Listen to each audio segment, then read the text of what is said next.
What happens when an undercover CEO walks into his own restaurant and hears the kind of betrayal you can't unhear? The diner was small, one of those old highway staples with red leather booths and flickering neon. It had been a cornerstone of the community for decades. And for Daniel Cole, the founder of Cole's Comfort Kitchen, it had once been home. But now, after 5 years of expansion and franchise licensing, Daniel hadn't stepped foot in this original location in almost 9 months. That morning, he returned.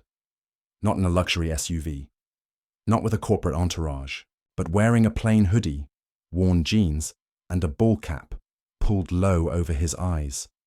To the world, he looked like just another traveler.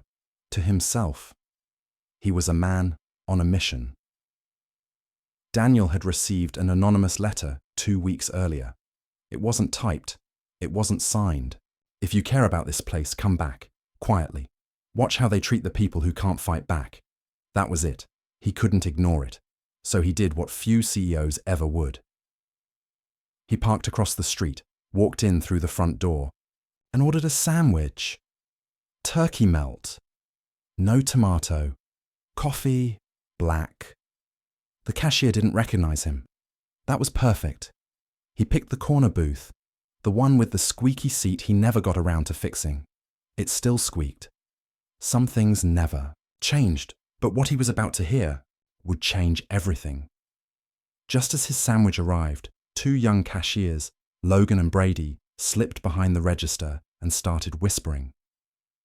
Daniel hadn't intended to eavesdrop, but the booth's proximity, combined with their careless volume, made it impossible not to.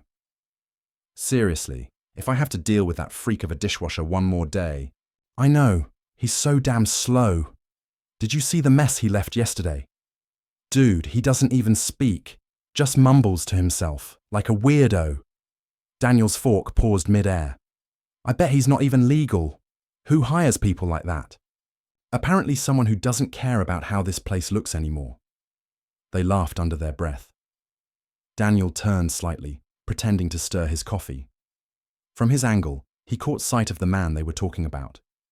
He was maybe in his 50s, though the lines on his face aged him prematurely. Thin, hunched slightly, with sleeves rolled up to his elbows and hands red from constant dishwater. He worked silently, focused, steady. There was no arrogance in his movements, just rhythm, muscle memory. A man who knew this job like second nature. Daniel's jaw tightened. He didn't recognize the dishwasher. But something about the way the cashiers spoke, the entitlement, the cruelty, made his blood run cold. Then, something else. A young boy, maybe 10, entered through the side door, clutching a paper and looking nervous. He walked straight up to the register. Hi, is Mr. Thomas working today? Logan rolled his eyes. Yeah. What do you want, kid? I just wanted to give him this. It's from my mum. He handed over the folded paper. Brady took it and tossed it into a plastic tip cup. Yeah, we'll get it to him. The boy hesitated. She said to say thank you, Logan mocked a salute. Duly noted, soldier. The boy's eyes dropped and he walked out. Daniel stared at the folded paper, now crushed beneath receipts and gum wrappers.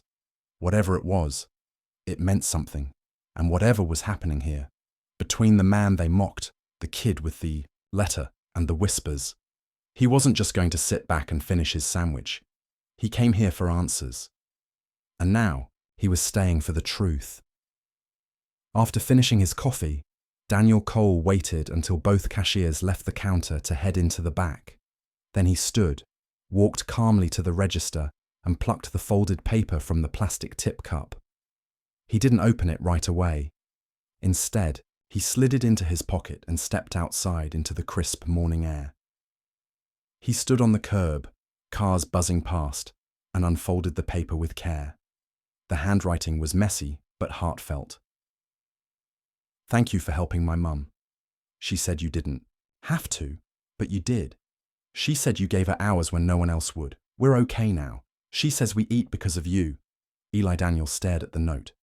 The dishwasher. Thomas. The one being mocked. He was the reason that Kid's family was surviving, and no one in the restaurant even knew. Daniel walked back in. He kept his expression blank as he passed Logan and Brady. They were now joking about weekend plans and which customers tipped worst. Oblivious. He nodded politely and asked to use the restroom, but instead of heading that way, he made his way to the back of the kitchen where he could see Tomas rinsing trays in the dish pit. "Tomas," Daniel said quietly. The man looked up, startled. His eyes were cautious, guarded. "Yes." Daniel extended a hand. "My name's Dan."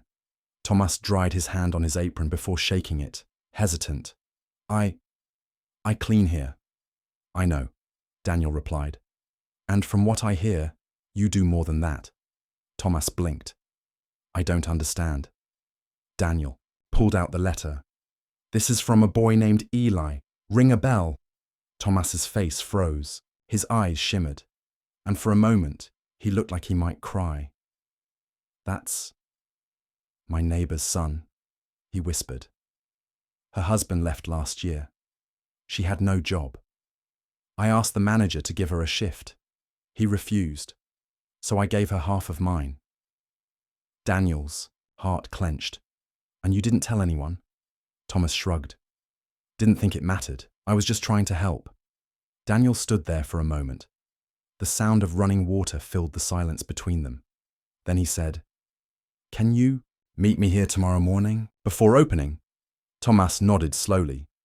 "Am I in trouble?" "No," Daniel said, smiling faintly. "I think you're the one who's going to help fix everything." The next morning, before the sun came up, Tomas arrived to find Daniel already there, waiting outside with coffee in hand. Daniel unlocked the front doors and walked him through the empty dining room. And there, on the table where he'd sat just a day earlier, were several open folders. Contracts, policy binders, a resignation letter. Thomas looked confused. Daniel took off his ball cap. For the first time, Thomas saw him clearly. "I'm Daniel Cole," he said. "I built this place. And somewhere along the way, I stopped paying attention. You reminded me what matters." Thomas was speechless. "I'm cleaning house," Daniel said firmly. "Those cashiers, gone. And you, I want you to stay. But not just in the back. I want you up front. I want customers to see the man who kept this place decent while no one was looking." That afternoon, Logan and Brady were called into a closed-door meeting. They didn't leave as employees. By the end of the day, every worker had been given new standards for ethics and conduct, authored by the man who used to scrub dishes quietly in the shadows.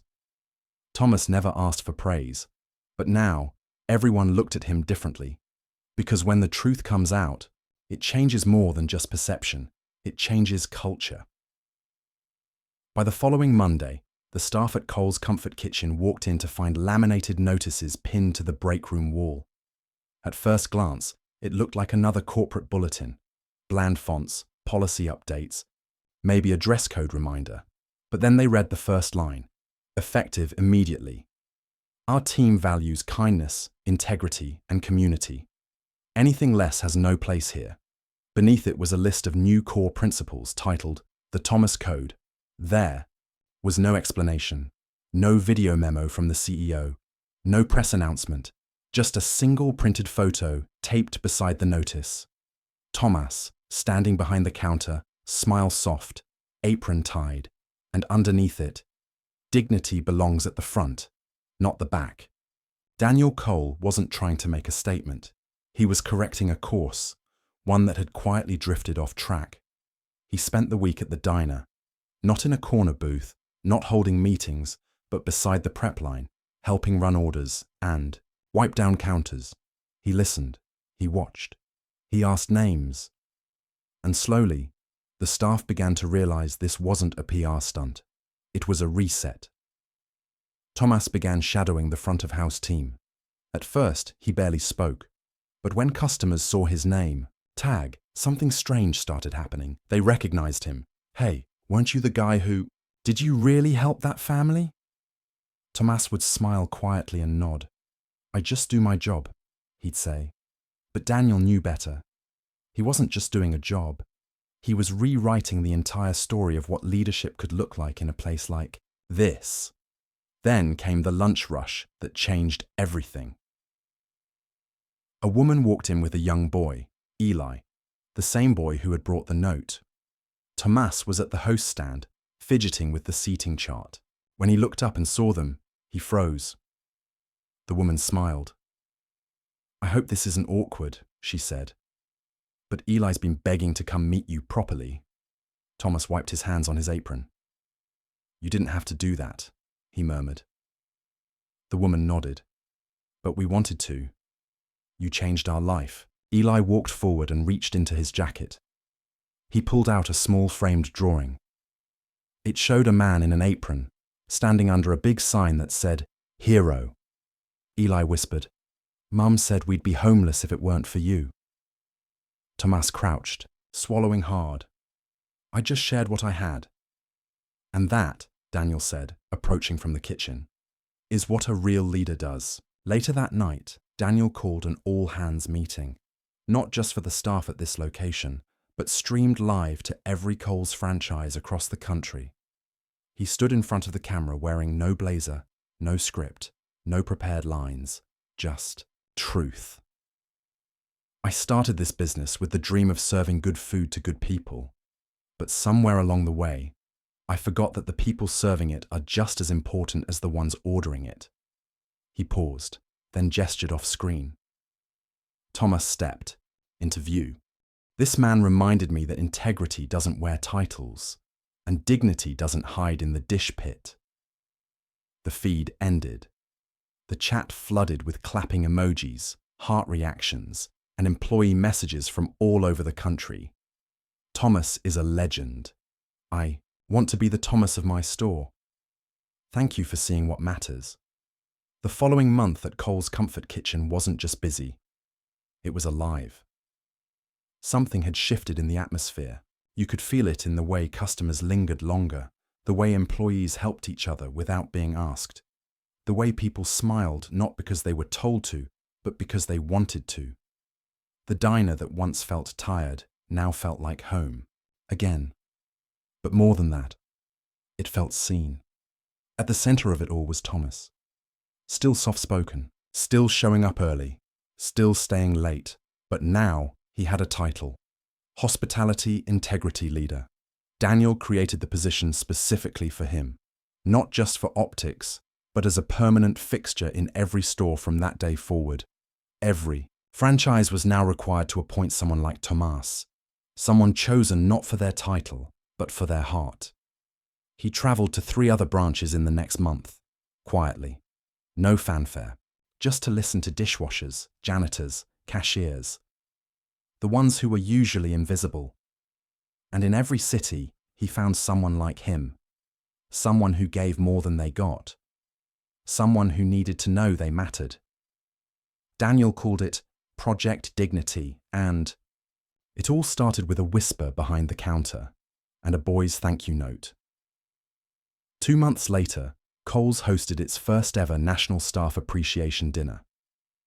Employees flew in from across the country, not just store managers, but busboys, cooks, hosts, and servers. They gathered in a warmly lit ballroom, lined with simple decorations and handwritten place cards, and in the center seat, the guest of honor, sat Tomas. He wore a suit that clearly wasn't his. His shoes shined, his hands were still calloused, but his smile, it was steady and earned. As the dinner began, Daniel stood at the mic. He looked out across the crowd, the very backbone of his business, and took a breath. You all know me as the founder, but the truth is, I forgot why I started this. I forgot that leadership isn't about being at the top of a pyramid. It's about who you lift up while you climb. He turned to Tomas. This man reminded me of that. And tonight, we named this award in his honor. He held up a golden plaque, the Tomas Legacy Award, for unseen excellence. A standing ovation followed. Tomas stood slowly, stunned. He approached the mic with shaky hands and looked out at a room full of people who never would have known his name, if not for one boy, one letter, and one CEO who decided to listen. "I don't have big words," Thomas began. "I just tried to be kind. I didn't think anyone was watching." He paused. "But now that you are, maybe be kind to someone who thinks no one's watching them too." The room was silent, then roaring with applause. Back at the original diner, business was booming. Not because of marketing, not because of a fancy rebrand, but because people wanted to be part of something that meant something. Customers left notes on the check presenters. "Thank you for making me feel human again. This place restored my faith in people." And behind the counter, in a frame beside the register, was that same hand-drawn picture from Eli, a man in an apron, under a sign that said, "Hero." Daniel sat in the corner booth one afternoon, sipping coffee. Eli walked in, older now, holding his mum's hand. They waved at Thomas, who waved back from the pass. Eli turned to Daniel. "He still talks about you, you know. He says you helped him find his voice." Daniel smiled. "He helped me find my heart. Because sometimes leadership isn't about creating something new. It's about remembering what never should have been forgotten." If this story touched you, don't forget to like, share, and subscribe. Because the world needs more second chances and fewer invisible heroes.